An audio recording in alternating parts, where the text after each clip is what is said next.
दोस्तों कहते हैं कि इंसान और जानवर के अंदर सिर्फ सोच का फर्क होता है। दरअसल जब इंसान कोई काम करता है तो उसे पता होता है क्या अच्छा है क्या बुरा है, कौन भाई है कौन बहन है, किसके साथ क्या करना है क्या नहीं करना है। जबकि जानवर में ये समझ और यह खासियत नहीं होती और उसे यह पता ही नहीं होता कि वह किसके साथ क्या कर रहा है, सामने वाला कौन है, अच्छा क्या है बुरा क्या है। इंसान और जानवरों में सोच को देखते हुए ही उनमें फर्क महसूस किया जाता है। आज की कहानी में भी जो मैं आपको सुनाने जा रहा हूँ कुछ ऐसा ही होता है। देखने में तो वह इंसान जैसे लगते हैं लेकिन ये लोग इंसान के रूप में दरिंदे और भेड़िए हैं। उन्होंने बिल्कुल भी नहीं सोचा और ना ही यह समझा कि वो जो करने जा रहे हैं वह तो जानवर दरिंदे या भेड़ी ही कर सकते हैं। किसी इंसान को भमोर या नोचना ये तो सिर्फ जानवरों का ही काम हो सकता है, इंसानों का तो नहीं। दरअसल गाड़ी 7 घंटे तक लगातार हाईवे पर दौड़ती रहती है। उसमें जो लड़की बैठी हुई थी वह लगातार चीख रही थी, चिल्ला रही थी और उसके चीखने और चिल्लाने की आवाजों को बंद करने के लिए, शांत करने के लिए गाड़ी के अंदर साउंड बहुत तेज कर दिया जाता है ताकि चीख की आवाज इस साउंड में दब के रह जाए। हालांकि क्राइम को कितने भी शातिर तरीके से क्यों ना किया जाए, क्राइम कभी छिपता नहीं है। दोस्तों आज की जो सच्ची घटना मैं आपको सुनाने जा रहा हूँ ये सच्ची घटना है उत्तर प्रदेश की राजधानी लखनऊ की और इसी लखनऊ का एक थाना लगता है वजीरगंज। दरअसल ये घटना तो 5 दिसंबर 2023 को होती है लेकिन उस लड़की ने अपने परिवार वालों को समय पर नहीं बताया और समय पर ना बताने की वजह से ही कई दिन ऐसे ही बीत जाते हैं और 10 दिसंबर 2023 को वह लड़की अपने परिवार के साथ थाने पहुंचती है और वजीरगंज थाने जाने के बाद उसके ऊपर जो कयामत 5 दिसंबर को गुजरी। जब उसने उस कहानी को बयान किया तो उस घटना को बताते हुए उस लड़की का रो रो कर बुरा हाल हो जाता है। दरअसल वह लड़की बताती है कि वह इस शहर के एक नामी ग्रामीण कॉलेज में पढ़ती है और उसकी उम्र लगभग 19 साल के करीब है। उसके पिता पीसीएस अधिकारी हैं जिनकी पोस्टिंग लखनऊ के अंदर ही है। वह लड़की के जेएमयू जो कि एक मेडिकल कॉलेज है और उस मेडिकल कॉलेज में एक मानसिक चिकित्सालय भी है, वहां पर वह लड़की कई महीनों से लगातार जाया करती थी ताकि अपने दिमाग का इलाज करा सके, क्योंकि उस लड़की के साथ कोई प्रॉब्लम, कुछ स्ट्रेस था। उस स्ट्रेस को ही खत्म करने के लिए वह लड़की के जेएमयू में जाया करती थी और एक दिन यानी कि 5 दिसंबर 2023 को जब वह डॉक्टर के पास जाती है, उसका अपॉइंटमेंट था, तो अपॉइंटमेंट के बाद वह जैसे ही केजीएमयू से बाहर निकलती है, बाहर निकलने के बाद वहीं पर चाय की टपरी होती है। उस चाय की टपरी पर बैठकर वह अक्सर चाय पिया करती थी, क्योंकि कई बार ऐसा होता था जब वह वक्त से पहले उस मेडिकल कॉलेज में पहुंच जाया करती थी तो वक्त बिताने के लिए उस चाय की टपरी पर भी बैठ जाया करती थी, इसलिए चाय की दुकान पर उसका आना जाना होता था। और इस चाय की टपरी को चलाने वाले का नाम सत्यम मिश्रा होता है। ये लड़की सत्यम मिश्रा से कहती है कि भैया एक चाय बना दो और सत्यम मिश्रा जैसे ही चाय बनाने लगता है तभी वह लड़की कहती है कि भैया मेरा मोबाइल बिल्कुल डिस्चार्ज हो चुका है, यानी मेरे फोन की बैटरी खत्म हो चुकी है, हो सकता है मेरे घर वाले मुझे फोन कर रहे हो और वह परेशान हो रहे हो, क्या आप मेरा फोन चार्जिंग पर लगा सकते हो। उसने कहा कि दीदी कोई दिक्कत नहीं, कोई परेशानी नहीं है, आप मुझे अपना मोबाइल दीजिए, मैं सामने ये जो एम्बुलेंस खड़ी हुई है इस एम्बुलेंस में तुम्हारा मोबाइल लगा देता हूँ, जितनी देर में आप चाय पियोगी उतनी देर में काफी हद तक मोबाइल चार्ज हो जाएगा कि अगर किसी का फोन आएगा तो आप उसे रिसीव कर सकती हैं, बाकी आप घर जाकर कर लेना। उस लड़की को तसल्ली थी, उसे वहां पर कोई डर नहीं था क्योंकि वह पिछले कई महीनों से यहाँ आ रही थी और जब भी आती थी तो यहाँ सत्यम मिश्रा के पास आकर चाय भी पिया करती थी और आज भी ठीक वैसे ही होता है। वह लड़का यानी सत्यम मिश्रा उस लड़की को लेकर पास में ही खड़ी एम्बुलेंस के पास जाता है और उस लड़की के मोबाइल को चार्जिंग पर लगा देता है। अब मोबाइल चार्जिंग पर लगा हुआ था तो लड़की ने सत्यम मिश्रा से कहा कि भैया एक चाय और बना दो, थोड़ा टाइम भी कट जाएगा और मेरा मोबाइल भी चार्ज हो जाएगा और मेरा जो ड्राइवर है वह गाड़ी लेकर आता ही होगा, मैं उसके साथ आराम से निकल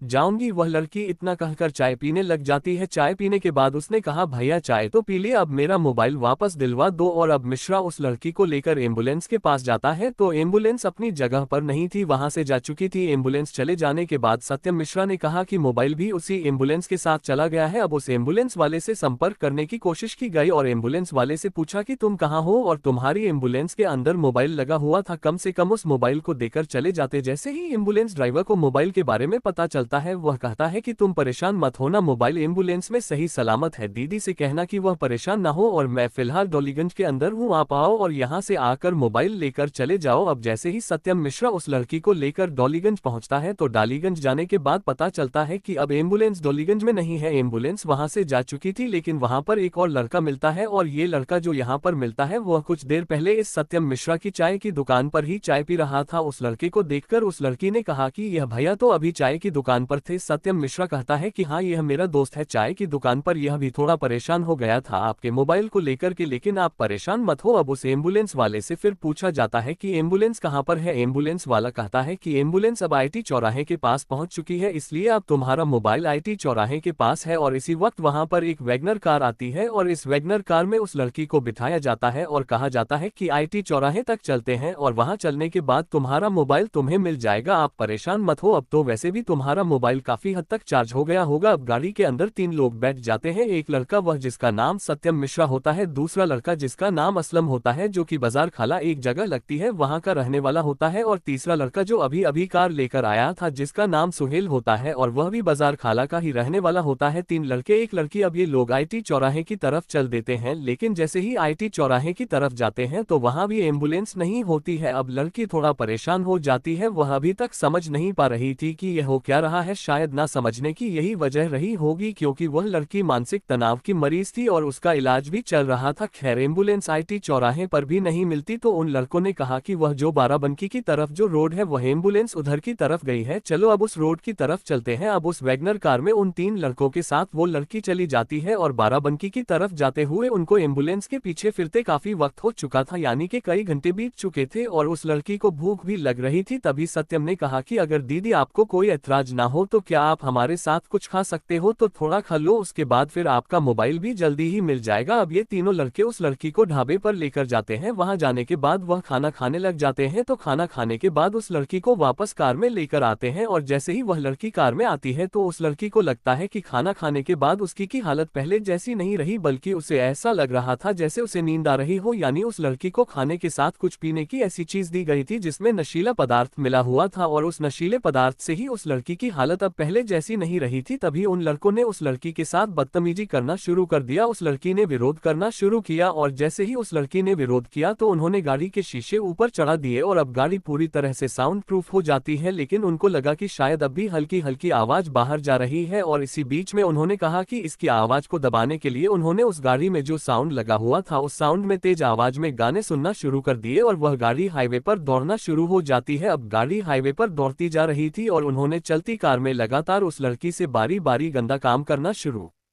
कर दिया, बलात्कार करना शुरू कर दिया और जब तक उनका दिल नहीं भरा तब तक वह बारी बारी से यह घिनौना काम करते रहे। बताया जाता है कि लगभग 6 या 7 घंटे तक वह गाड़ी हाईवे पर दौड़ा रहे और उनका जब तक मन नहीं भरा वह उसके शरीर से इसी तरह बारी बारी खेलते रहे थे। और फिर उस लड़की को 7-8 घंटे के बाद मुंशीलाल एक जगह है वहां पर उसे छोड़कर भाग जाते हैं। वो लड़की गिरते पड़ते वहां से सीधा अपनी सहेली के पास जाती है। वह लड़की होश में नहीं थी, वह कुछ समझ नहीं पा रही थी और जब उसे होश आता है कि उसके साथ कुछ गलत हुआ है तो उस लड़की ने ये सारी दर्द भरी दास्तान अपनी सहेली से बताई। सहेली ने कहा कि अगर यह बात लोगों को पता चलती है या परिवार वालों को पता चलती है तो बहुत ज्यादा समस्या हो जाएगी, प्रॉब्लम हो जाएगी। इसके बाद उस लड़की का जो अपना घर होता है वह इस शहर का विभूति खंड गोमती नगर इलाका है जो शहर का सबसे पॉश इलाका है, वहां पर ज्यादातर अधिकारी ही रहते हैं। वह अपने घर जाती है और वह किसी को कुछ नहीं बताती, लेकिन माँ इस लड़की की परेशानी इस तकलीफ को समझ जाती है और माँ उससे बार बार पूछ रही थी कि बेटा तुम्हारे साथ क्या हुआ है, तो तुम थोड़ा परेशानी में लग रही हो। उस लड़की ने बहाने बनाना शुरू कर दिया, लेकिन जब वक्त बीत रहा था तब जाकर वो लड़की टूटती है और अपने साथ होने वाली वो हैवानियत की दास्तान बयान करती है। कहती है कि माँ मेरे साथ गंदा और घिनौना कृत्य हुआ है। जहाँ पर केजीएमयू मेडिकल कॉलेज है उसके सामने ही सत्यम नाम का एक लड़का चाय की टपरी लगाता है, उसने अपने दोस्तों के साथ मिलकर मेरे साथ यह गंदा और घिनौना कृत्य किया है। 10 दिसंबर 2023 को जब ये थाने में जाते हैं, थाने में जाने के बाद अपनी समस्या बताते हैं तो पुलिस इस मामले को बहुत गंभीरता से लेती है और गंभीरता से लेने के बाद उस सत्यम को भी और साथ ही में जो उसके साथी होते हैं सुहेल और असलम, इनको भी गिरफ्तार किया जाता है। गिरफ्तार करने के बाद फिर वह कहानी बयां करते हैं मोबाइल चार्जिंग का बहाना करके जिस तरह से उन्होंने इस लड़की के साथ बलात्कार किया, उसके साथ गंदा घिनौना कृत्य किया। इससे पूरे लखनऊ शहर में हड़कंप मच जाता है कि उस लड़की की छोटी सी मदद के बहाने कितना गलत काम उस लड़की के साथ किया है। पुलिस ने आरोपियों को गिरफ्तार किया, गिरफ्तार करने के बाद इन आरोपियों को जेल भेज दिया और उस लड़की का मेडिकल परीक्षण कराया गया। दोस्तों आपको बता दें वो लड़की पहले से ही ही मानसिक तनाव में थी, उसका इलाज चल रहा था और इस घटना से तो उस लड़की के दिमाग पर बहुत बुरा असर हुआ। उस लड़की को इलाज के लिए अस्पताल में भर्ती कराया गया है और बताया जाता है कि शायद 101 तारीख तक उसका लगातार इलाज चलता रहा था ताकि डॉक्टर उसकी काउंसलिंग करके उसे तसल्ली दे सके और जो उसके साथ हुआ है उसे भुलाने की कोशिश कर सके। पता नहीं भविष्य में अब इस दृश्य को, इस बुरे सपने को कभी वह भूल पाएगी या नहीं, लेकिन उन लड़कों को सजा दिलाने के लिए पुलिस ने कहा है कि कम से कम समय में चार्जशीट लगाकर अदालत भेजी जाएगी। साथ ही उन आरोपियों को कड़ी से कड़ी सजा दिलाने की कोशिश की जाएगी ताकि समाज में एक मैसेज जा सके, एक संदेश जा सके कि बुरे काम का बुरा अंजाम होता है। दोस्तों, उस लड़की के साथ जो भी हुआ है वह वाकई बहुत भयानक है, बहुत बुरा है। दोस्तों, इस पूरे घटनाक्रम को सुनाने का उद्देश्य किसी को परेशान करना नहीं है, किसी का दिल दुखाना नहीं है, बल्कि आपको जागरूक करना है, आपको सचेत करना है, आपको बताना है कि आप अपने घर हो, परिवार हो, दोस्त हो, रिश्तेदार हो या फिर कहीं भी हो, खासकर लड़कियों के लिए, लड़कियां हर किसी के साथ एकदम से खुलकर व्यवहार ना करें। साथ ही उन्हें गुड टच बैड टच के बारे में पता होना चाहिए और साथ ही उन्हें अच्छे और बुरे की समझ होनी चाहिए कि किसके साथ जा रही है, किसके साथ नहीं जाना है, ये लड़कियों को समझना जरूरी है। खैर दोस्तों, इनके किए की सजा तो इन लोगों को अदालत में मिल जाएगी, मगर आपके अनुसार इन लोगों को क्या सजा मिलनी चाहिए, कमेंट बॉक्स में जरूर बताएं। अगर आपको हमारी यह मेहनत पसंद आए हो तो इस वीडियो को लाइक करते हुए हमारे चैनल को सब्सक्राइब जरूर कर ले। जय हिंद।